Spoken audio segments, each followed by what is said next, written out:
كم بيض الحمام؟ 1. ايه اجل كم؟ 2. ايه اجل كم؟ 3. يا عبد الرحمن احنا ما قاعدين نعد بيض الحمام، احنا قاعدين الان مشجع النصراوي يدخل كل مباراة وقاعد يسوي مساومات على كم يسجل اليوم هجوم النصر.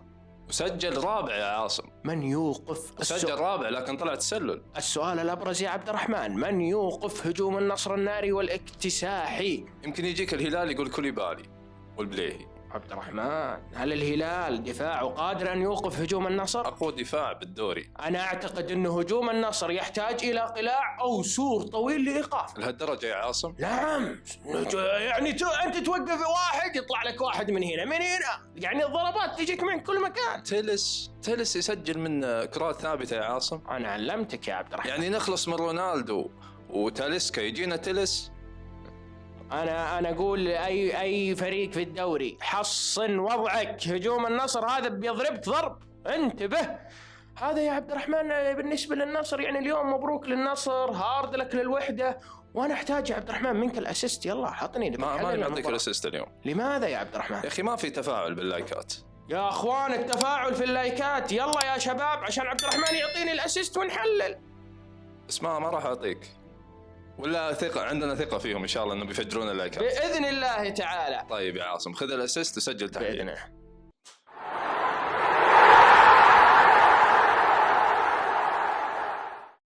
السلام عليكم ورحمة الله وبركاته، وأسعد الله أوقاتكم جميعا، وأهلا وسهلا يا عبد الرحمن. حياك الله يا عاصم. يا مرحبا. طبعا يا عبد الرحمن أنا بس بقول نقطة. تفضل. ترى الفقرة التشويقية يا أخوان ترى ما هي بجدية، يا يكون فيها مزح يا يكون فيها توصيل رسالة، يعني لا أحد يحكم أننا نقدم معلومة علمية في المقدمة التشويقية، ترى هي تحكي مداعبة أو أنه إيصال فكرة أو إيصال رسالة. البعض يا عاصم يعني في حلقات يجون مثلا بالتعليقات يقولون هلالية، الحلقة اللي بعدها نصراوية، نتقمص شخصية المشجع، فحنا نتقمص شخصية المشجع في تلك اللحظة. يعني الليلة نصر أكيد أننا بنتقمص شخصية النصراوي، الهلال أمس تكلمنا أنه كأننا هلاليين. يا سلام. فهذا هو يعني. هذه رسالة للناس اللي مشتركين جدد، لكن الناس اللي قبل هي تعرف عقلية البرنامج، وفكرة البرنامج هو برنامج اجتهادي وشبابي. وحنا يا عاصم لنا هدف أنه ننقل الدوري السعودي بأجمل صورة فنيا. يا سلام يا سلام، فلذلك ادعمونا يا شباب باللايك والأشياء الحلوة هذه. طيب يا عبد الرحمن، ماذا عن مباراة النصر؟ النصر الآن يلاحق الهلال، كأني أنا أتذكر نبرتك، الصدام بالصدام. معقول والله. والاتحاد جاي من بعيد يكبس، يعني 1 ديسمبر تكسير عظام. والله. طيب يا عبد الرحمن، الدوري سابق ولاحق. معقول. طيب نبدأ. بس قبل نبدأ سم أبي أعطيك المراكز. تفضل. طيب الهلال الأول 35 نقطة، النصر الثاني 31 نقطة، الأهلي الثالث 26 نقطة، التعاون رابعا 25 نقطة، الاتحاد خامسا 24 نقطة، الفتح سادسا 24 نقطة، الاتفاق سابعا 22 نقطة. يا عاصم يعني عندك الفتح والاتحاد نفس النقاط، التعاون زاد عن الأهلي بنقطة. يا سلام، يعني شكلها الصدام بالصدام، والله صادق أنت. الصدام بالصدام لأنه لما تشوف الفارق ما بين النصر والأهلي، يعني النصر 31 والأهلي 26، يعني شكلها هلال ونصر مبدئيا، ونشوف عاد من الثالث اللي بيطلع معهم. طيب بسم الله نبدأ. بسم الله نبدأ ونقول اللي ما ينقال.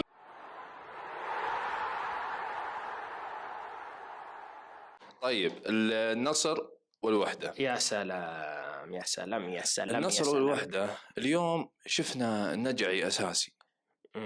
ليش المدرب يعني في هذه المباراة تحديدا شفنا أنه النجعي يلعب أساسي؟ لأنه البعض توقع أنه يبدأ بفوفانا. صحيح. هو شوف مباراة الدحيل يعني لعب النجعي بسبب أسلوب الدحيل وقراءة فنية من المدرب، فقال خلنا بستمر بالنجعي، لأنه الفريق الوحدة يحتاج لهم لاعب يلعب في العمق الهجومي مثل اللاعب النجعي، يعني نفس ستايل الدحيل. ولكن اليوم مدرب الوحدة فاجأ أنه بدأ بباخشوين واللاعب فيصل فجر واللاعب انسلمو كثلاثي. دائما الوحدة يفضل انه دائما الاغلب انه فيصل فجر وانسلمو في محور الملعب، لا اليوم كثفها بثلاثي واسلوب الوحدة تغير، فلذلك سامي النجعي تشوفه اليوم انا اشوفه اقل لاعب في النصر قدم. وانا كنت اتوقع انه كان المدرب انه يخرجوا من الشوط الاول صراحة، بس انه سير المباراة ساعد شوية النصر. طيب يا عاصم، اليوم لما يشوف اهداف النصر يعني كلها هوائية، نتكلم مثلا عن هدف عبد الاله كرة رأسية، نتكلم عن كرة ثابتة من نادي النصر، نتكلم عن هدف كريستيانو وشفنا الخطأ الدفاعي. فوش السبب؟ ما في سبب، لأنه فريق الوحدة فريق ضعيف دفاعيا، من أضعف الفرق دفاعيا. والمشكلة أنه دونيس مصر على الأساليب، يعني أسلوب دونيس يخلي دفاع الوحدة أضعف وأضعف، فهمت؟ يعني هو دفاع الوحدة ضعيف على مستوى الأفراد، ضعيف على مستوى الأظهرة بالذات، فبالتالي دونيس كأساليب يخلي دفاع الوحدة أضعف وأضعف، فهمت؟ فمجازفة الوحدة سبحان الله فريق يا يفوز يا يخسر بنتيجة كارثية. طيب على طاري دونيس، اليوم شفنا لاعب باخشوين، ليش؟ يا سلام، أنا قبل شوي قلتها وهذا سؤال جميل إنك تستمد سؤال من نفس الجواب. السبب إنه أنا أبغى أعزل وسط النصر اللي هو خاصة محاور النصر بروزوفيتش وأوتافيو عن الثلث الهجومي النصراوي اللي هو كريستيانو سامي النجعي. اليوم سامي النجعي كأنه قريب من كريستيانو، تاليسكا واللاعب ساديو ماني، نجح في عزل هذا. لكن أنت بعد ما بعد العزل ماذا تفعل يا دونيس؟ لا يوجد. أنت عزلت، ولكن ما هي الفكرة من العزل؟ أنك تتعزل الوسط. أنت الآن رهانك على خط دفاعك. خط دفاعك لما أنت بتعزل خط الوسط من التواصل مع الثلث الهجومي النصراوي، أنت بالتالي رهانك على خط الدفاع في عملية أنك أنت ترفع خط الدفاع عشان أنك أنت تخلي لاعبين النصر يقعون يا في مصيدة التسلل، أو أنك تخلي اللاعب النصراوي ما عنده خيارات. لاعبين الثلث الهجومي ما عندهم خيارات، لكن دفاع أنت ما تراهن على دفاع الوحدة. هذه مشكلة، إنه استراتيجية بس ما تناسب الفريق، استراتيجية واحد بس ماذا بعدها. وانت ومدرب النصر اوكي اعزل لي اوتافيو وبروزوفيتش، لكن انا عندي حلول فرديه على مستوى الثلث الهجومي النصراوي. طيب انت قبل شوي تقول انه النجعي ما ادى، بس لما نشوف اهداف النصر كانت في وجود النجعي. لما طلع النجعي تمام استقبل النصر هدف. لا هي ما يعني سامي النجعي كمستوى انه تكلم كمجموعه. شوف اليوم ثلاثي وسط الوحده باخشوين انسلمو فيصل فجر، تتكلم أيضا جودوين واللاعب الطرف نور ويقالوا. ما هي الفكرة؟ الفكرة أني أنا أبغى أضغط بهذه المجموعة، أضغط بشكل عالي، ولكن دفاع الوحدة ما يضغط بشكل عالي، متأخر. يعني تتكلم أنه جهة تضغط ودفاع الوحدة بشكل خلفي. أنا بشرحها بعد شوي بس بشكل سريع. يعني الآن أنت عزلت الوسط، أنت عزلت وسط أوتافيو وبروزوفيتش، أنت في كثافة عددية على بروزوفيتش وأوتافيو. الآن دور سامي النجعي، يعني سامي النجعي في هذه المباراة أنت ما تحتاجه، بس لماذا أبقى عليه مدرب النصر يعني الشوط الأول كامل، وكان الخلل أصلا من سامي النجعي، يعني كان شكله سيء، يعني من أسوأ اللاعبين، بس إنه سير المباراة والنصر حسمها بسبب إنه في ضعف دفاعي في الوحدة. تتكلم انه عندك راجمات انت في خط الهجوم النصراوي، فبالتالي ابقى على سامي النجعي، وشوف بالشوط الثاني استبدل اللاعب على طول يعني. طيب الان يعني ما شاء الله تبارك الله نشوف عبد الاله العمري يشارك في كل مباراه، يشارك سواء مع لابورت او بعد غياب لابورت. ممتاز. هل انه هذا اللاعب خلاص ثبت كاسترو على هذا اللاعب انه يكون العضيد لابورت؟ انا اتوقع عبد الرحمن، انا من اللاعب اللي اول الموسم وكان عبد الله العمري يقدم مستويات كارثيه، وانا اللي انتصرت يا عبد الرحمن، ما نبغى انتصار وانا والله انصفك، لانه بدايه الموسم لما تعاقد النصر مع لابورت الكثير كان يهاجم العمري، انه العمري موسمه سيء وانه في ضرب المستوى، وانه فلما سالتك انا مين افضل لاعب يتناسب مع لابورت قلت العمري، عبد الله العمري افضل لاعب، فقلت انه في عيوب يمتلكها لابورت يغطيها عبد الله من ضمنها الكرات الهوائيه. ايوه ما في لاعب كامل كقلب دفاع، بس انت تتكلم انه عبد الله العمري هو افضل لاعب سعودي في نادي النصر كقلب دفاع، بس اغلب جماهير النصر كانت تهاجم مستوى عبد الاله العمري، المستوى اللي وصل له عبد الاله العمري بسبب اشياء ذهنيه من عند اللاعب، وبسبب يعني بعض الجماهير نقصت شوي على اللاعب، وبسبب انه اللاعب اصلا خارج نطاق كره القدم، كان يفكر بالخروج من نادي النصر، وتتفكر انه اللاعب خارج ذهنيا. فشوف اللاعب يوم رجعت الذهنيه طلعت مستويات او امكانيات عبد الاله العمري، وتشوفوا انه صار صمام امان دفاع النصر الان بوجود عبد الاله العمري الان. صحيح، استقر ذهنيا ونفسيا فصار يعطي في الملعب. صحيح. وايضا كاسترو منحه الثقه. اكيد. طيب يا عاصم، ايش رايك ببروزوفيتش واوتافي الموسم هذا؟ تحس انه في كل مباراه هم اللي شايلين النصر؟ نعم. صحيح. لا يعني اليوم نجوم الفريق ده. تمام. اليوم شفنا يعني ما هو بروزوفيتش اللي قبل ولا هو اوتافي اللي قبل، رغم انه يعني بروزوفيتش صنع اليوم. صحيح. لكن وش هذا السبب؟ هل هو تقييد من المدرب تكتيكيا ولا شيء فردي من اللاعب انه ما ظهر بالشكل؟ لا انا اتوقع، انا قلتها لك قبل شوي عبد الرحمن، انا قلتها لك، السبب انه افكار المدرب دونس كانت تنحصر اني انا بعزل بروزوفيتش وتافي من التواصل مع الثلاث الهجوم النصراوي. طيب انا ودي توضحها اكثر بلوحه تكاتيك. لوحة تكاتيك. Few seconds what they were feeling when they were watching the screen. طيب اليوم يا عبد الرحمن التشكيل النصراوي هو زي مباراة دحيل، باستثناء طبعا كريستيانو بسبب إراحته في مباراة دحيل. الأفكار أو خلينا نتكلم ما هو سير المباراة، هو سير مباراة واحد، زي ما قلت لك أنا قبل شوي إنه فكرة دونيس عزل بروزوفيتش وأوتافيو، عن التواصل مع الثلث الهجومي النصراوي. الفكرة إنه الوحدة، أنا قلت لك نقطة قوة في الوحدة، نقطة قوتهم في عملية الضغط لما يكون انسلموا مفرغ لعملية الضغط من الأمام. فبالتالي اليوم تحصل إنه نادي الوحدة قاعد يضغط انسلموا على قلوب الدفاع.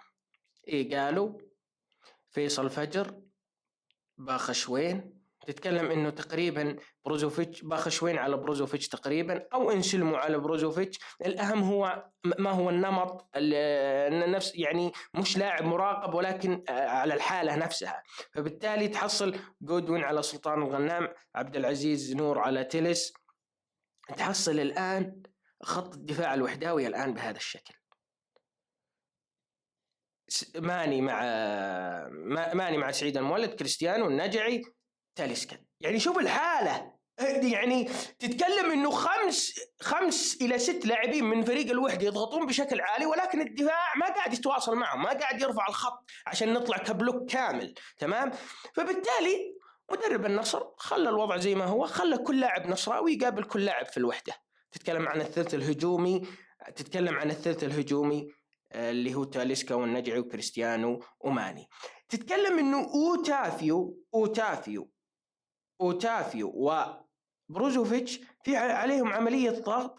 تتكلم كأني انا بحطهم في داخل قفص، من ناحية انه قالوا انسلموا، مش هدفهم انهم يضغطون على قلوب الدفاع، ما قاعدين يضغطون بضغط وحشي على قلوب دفاع النصر، لانه قلوب دفاع النصر لما يكون عليه ضغط قوي ممكن انه يشتت الكرة. ولكن الهدف اني انا ابقي اللاعب اوتافي بروزوفيتش تحت حصار. ونجح ترى مدرب الوحدة، لكن ماذا بعد الافتكاك؟ انا لو ما افتك الكورة من وسط النصر، ما هي الافكار؟ جودوين يلعب كجناح وهو مش لاعب جناح. عبد العزيز نور يعني لاعب مش طرف. اظهرة الوحدة ما قاعد تساند هجوميا، فبالتالي انت بعد قطع الكرة ما عندك حل الا اللاعب انسلموا من تسديده او من حل فردي. قالوا بطء، تعرف مستوى قالوا، يعني لو قالوا كويس ما تخلى عنه نادي الهلال. فبالتالي ماذا ما بعد الافتكاك؟ طيب انت افتكيت الكرة، النصر يستعيد الكرة. النصر إذا حس إنه وضعية أوتافيو، لاحظ إنه أول 10 دقائق كان شكل أوتافيو بروزوفيتش يعني نوعا ما مش يعني ما كان متفاهم أوتافيو بروزوفيتش مع خط الدفاع النصراوي ومع الحارس أيضا. بس يوم عدت أول 10 دقائق وخاصة بعد هدف تلس، تلاحظ إنه النصر ما قاعد يصر إنه يبني الكرة من الخلف. تحصل دائما في كرة طويلة من العقيدي إلى ساديو ماني، أو كرة أو إنه يهرب حدا الأظهرة وكرة من العقيدي أو آلفتيل أو العمري فبالتالي انت هذا الضغط اللي من نادي الوحده اللي هو نصف ضغط، نصف الفريق قاعد يضغطون والخط الدفاع مش قاعد يضغط، اني انا اقدر اتخلص منه بحلول. وشوف انا ليش انا اقول لك يعني نقطه، ليش انا اقول لك انه النجعي لو نقول انه موجود فوفانا مثلا بدلا عن اوتافيو، تمام، لنفترض انه فوفانا موجود واوتافي هو بدلا عن النجعي، كان معانا النصر، كان النصر اصر على البناء من الخلف بسبب انه انا عندي محطه ما بعد خط الوسط اوتافي، ولكن انا ما بعد خط الوسط لا يوجد محطه استند عليها، لا النجعي ولا كريستيانو ولا تاليسكا ولا ماني. فبالتالي لو اوتافي خلف كريستيانو كان النصر لم يعاني في هذه العمليه، والمدرب ملاحظها ترى المدرب كاسترو ملاحظ هذه النقطة، ولكن أصر عليها لأنه أنا أقدر أسجل على فريق الوحدة لأنه فريق مش منظم 100%، منظم بنسبة 50%. فبالتالي أنا قال أنا أصر إني ألعب على تاليسكا وكريستيانو ماني. تلاحظ دائما لما مثلا خلينا نرجع لنفس الأسماء، لما تلاحظ مثلا النصر هرب من هذه الكماشة في عملية الضغط، تحصل هنا في مسافة، تلقى كم مرة لقطة أوتافي قاعد يجري في هذه المنطقة أو اللاعب ساديو ماني، يعني تحصل هنا في مساحة كبيرة شاسعة جدا، وتحصل إنه دفاع الوحدة ما ياخذ خطوة لقدام، قاعد إنه ياخذ خطوة للخلف، يعني عملية تراجع، وتتكلم الآن سباق سرعات بين خط دفاع الوحدة وخط هجوم النصر. فمدرب النصر ملاحظ هذه، ولكن أبقاها. لو إنه في فريق منظم كان أنا أتوقع إنه سامي النجعي على طول يخرج اللاعب سامي النجعي وبيدخل لاعب يعني كمحطة ما بعد خط وسط النصر، واستمر هذا الشكل وسجل النصر بسبب إنه خط الدفاع الوحدة أيضا، يعني أنت خليت دفاع الوحدة مش تحت الضغط، تحت الرجم، يعني أنت خليته يقابل بس الثلث الهجوم النصراوي، يعني خلاص. يعني لما تلاحظ إنه النصر قاعد يهاجم، يعني نقول إن بدأت عملية السرعات اللي استلام من هذه المنطقة، استلم اللاعبين وقاعدوا يلعبون على مرمى الوحدة، تتكلم إنه في بطء من اللاعبين، جودوين، فيصل فجر، باخشوين، عبد العزيز نور في الارتداد لضغط الخطوط الوحداوية. فبالتالي حسمها النصر بمجهوداته الفردية، ومباراة كانت سهلة لفريق النصر. ولاحظ أن دفاع النصر استقبل هجمات بسبب شكل الوحدة الانتحاري اللي أنا وصلت لك، أنه الفريق مفصول جدا، 6 لاعبين من الأمام و4 لاعبين من الخلف، ما قاعد يلعب كمجموعة واحدة أو كبلوك كامل. هذا بالنسبة يا عبد الرحمن لمباراة النصر ودحيل. جميل يا عاصم، الله يعافيك. فعلا الوحدة يعني لا هو اللي دافع، يعني تحسه يهجم بشكل كارثي، فبالتالي ينتج مساحات خلفية ويضرب منها. وهذه قراءتي عن النصر والوحدة ما قبل الجولة.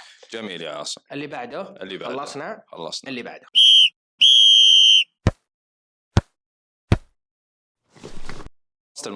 خلاصة المباراة كالعادة النصر ضرب بالمليان، وأقل مباراة أنا بوجهة نظري للنصر يفوز فيها بنتيجة كبيرة. طيب كيف فاز بنتيجة كبيرة؟ لأنه دافع بالاشتراك وهاجم باللايك وتحول بالشير. يا سلام. طيب هذا بالنسبة لخلاصة المباراة. اللي بعده. جميل. اللي بعده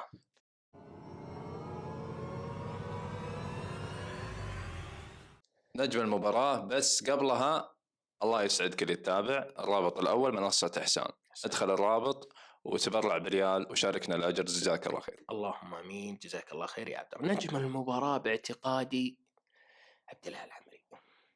عبد الله العمري. نعم عبد الله العمري صراحة على المستويات اللي قدمها عبد الله العمري من أفضل اللاعبين صراحة عبد الله العمري. ولاحظ إنه سياق المباراة آخر الدقائق يعني وقف دفاع النصر، لأنه خلاص يعني أنت يعني فريق الوحدة انتحاري وصار انتحاري أكثر.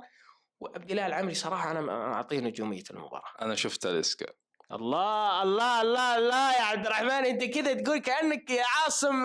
لا يا عبد الرحمن لا تبالغ، تاليسكا اليوم ما قدم مباراة، يعني تتكلم الثلث الهجومي النصراوي. أنا شفت تاليسكا في كل مباراة نجم. الله انت كأنك تستقصدني يا عبد الرحمن. طيب اللي بعده.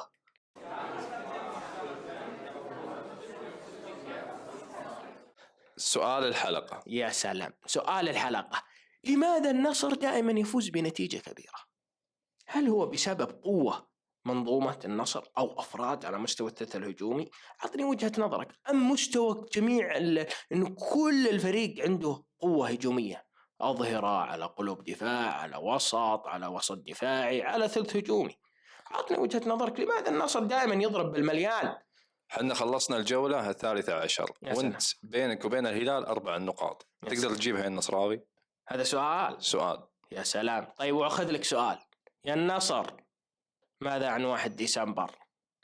خلاص أنت مطمن على الفريق دفاعيا وهجوميا، تقدر تضرب بالمليان. وش 1 ديسمبر؟ 1 ديسمبر هلال النصر. يا قاتل يا مقتول. طيب وانت يا الهلالي سؤال، تقدر دفاعك تقدر تراهن عليه ضد النصر بهذه الأسماء؟ ايش رايك بالسؤال؟ كلام. وماذا عن المنافس اللي بيدخل مع الهلال والنصر؟ هذا بالنسبة لسؤال. اتحاد جايك من بعيد يكبس ولا أهلي بعد. معقول. انت عبد الرحمن، انت كأنك انت اليوم مندوب من جدة. انت مندوب من جدة يا عبد الرحمن؟ انت كنت تدافع عن اندية جدة. ايش اللي مندوب من جدة؟ ما ادري. شوف انا بين لك انك لا انت قبل تقول الصدام بالصدام، انت لا تنساهم اندية جدة. طيب ابشر. اتحاد واهلي يا حبيبي. ابشر. طيب اللي بعده. يعطيك الف عافيه عبد الرحمن، شكرا لك، شكرا لكم، يعطيكم الف عافيه على دعمكم. سبحانك اللهم وبحمدك، اشهد ان لا اله الا انت، استغفرك ربي واتوب اليك، وسلام عليكم.